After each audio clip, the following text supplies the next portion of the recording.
Asia কাপের ফাইনালে ওঠার স্বপ্ন পূরণের পথে পাকিস্তানের বিপক্ষে ম্যাচটি ছিল বাংলাদেশের জন্য এক অলিখিত সেমিফাইনাল। এই ম্যাচ জিতলেই ফাইনালের দরজা খুলে যেত টাইগারদের সামনে। কিন্তু এমন এক মহাগুরুত্বপূর্ণ ম্যাচে বাংলাদেশের ব্যাটারদের মাঝে দেখা গেল চরম বিশৃঙ্খলা, যেন তারা জয়ের জন্য নয় বরং পরাজয় নিশ্চিত করতেই মাঠে নেমেছিলেন। ম্যাচের শুরুতে টস জিতে বোলিংয়ের সিদ্ধান্ত নেন বাংলাদেশের ভারপ্রাপ্ত অধিনায়ক জাকির আলী অনেক। অধিনায়কের সিদ্ধান্তের প্রতি পূর্ণ সুবিচার করেন বোলাররা। তাদের নিয়ন্ত্রিত এবং ধারালো বোলিংয়ে পাকিস্তানি ব্যাটাররা শুরু থেকেই চাপে ছিল। একের পর এক উইকেট হারিয়ে পাকিস্তান বড় সংগ্রহ করতে ব্যর্থ হয়।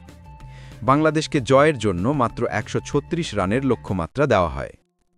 কিন্তু এই সহজ লক্ষ্য তাড়া করতে নেমে টাইগার ব্যাটাররা যেন খেই হারিয়ে ফেলেন। ওপেনার পারভেজ হোসেন ইমন, তৌহিদ হৃদয় এবং নুরুল হাসান সোহানদের ব্যাটিং দেখে মনে হচ্ছিল তারা ম্যাচ জেতার পরিকল্পনা ছাড়াই ক্রিজে এসেছেন।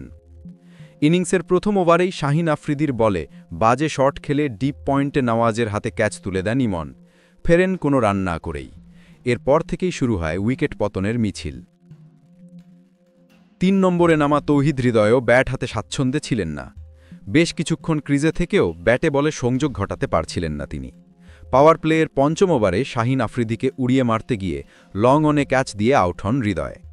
শ্রীলঙ্কার বিপক্ষে জয়ের নায়ক হয়েও নিজের অধারাবাহিকতার পরিচয়টা আরও একবার দিয়ে গেলেন তিনি। বড় ভাই হৃদয়ের দেখানো পথেই হাঁটেন নুরুল হাসান সোহান। দলের কঠিন মুহূর্তে দায়িত্ব নেওয়ার বদলে তিনিও এলোমেলো শট খেলতে থাকেন। কখনো উইকেটের পেছনে, কখনো ক্রিজ ছেড়ে বেরিয়ে এসে মারার চেষ্টা করেন।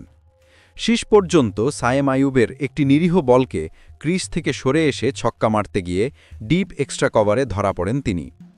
এরপরই মূলত দলের জয়ের আশা ক্ষীণ হতে শুরু করে। অধিনায়ক জাকির আলী অনিক দলের হাল ধরতে পারতেন, কিন্তু ক্রিজে এসে তিনিও যেন ব্যাটিংয়ের মৌলিক বিষয়গুলোই ভুলে গিয়েছিলেন। ৯ বল খেলে মাত্র ৫ রান করে তিনিও প্যাভিলিয়নে ফিরে যান। তার শরীরী ভাষাতেও ম্যাচ জেতার কোনো লক্ষণই দেখা যায়নি।